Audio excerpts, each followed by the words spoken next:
Welcome to our 12 Steps for the Recovering Pharisee video series.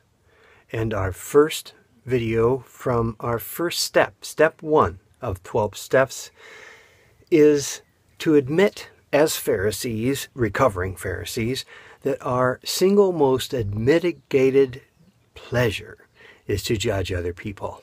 This should come as not much of a surprise because that's the way we think most of Pharisees behave.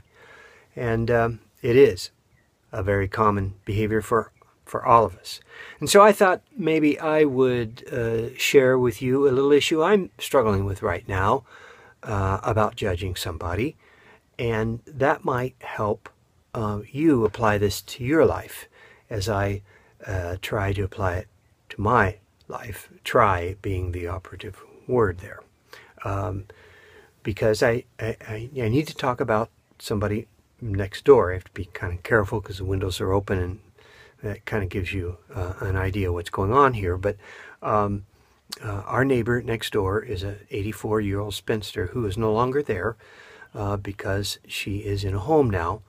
And but we spent much time with her over the last 15 years, and in the last few months of her decline, we spent a great deal of time over there, and I would often sit at her breakfast table and do my work there with my computer, just so she knew someone was there. So I got kind of used to that, and when she was gone, the goddaughter has taken over the place, and she doesn't live here. She comes about once a month, and so she's pretty much in charge.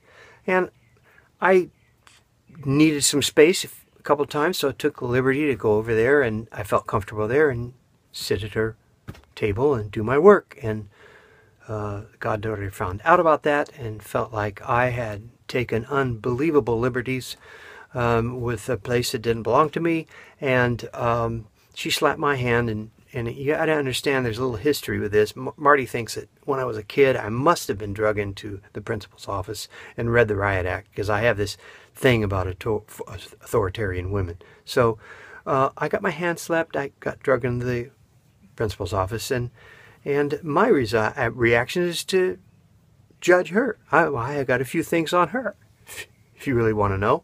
And so now I have to decide, how long do I want to live with this? Right? And what do I do about it if I don't want to live with it anymore? Well, I know the answer to that because I wrote about it this morning. I start with myself. I admit my own sin, my own error. I admit that no one's worse than me, and I get forgiven. And once I get forgiven, I get the grace of God, and the grace of God covers everything, and it kind of clears the table. And then once that's really worked its way into my life, well, then it's easy to work its way into everybody else's. And so then I forgive everybody else, and I extend God's grace to everyone, including my neighbor. I know it works. And that's all I have to do. Now the question is, do I want to do it? Do I do it? We'll have to let you know about that one.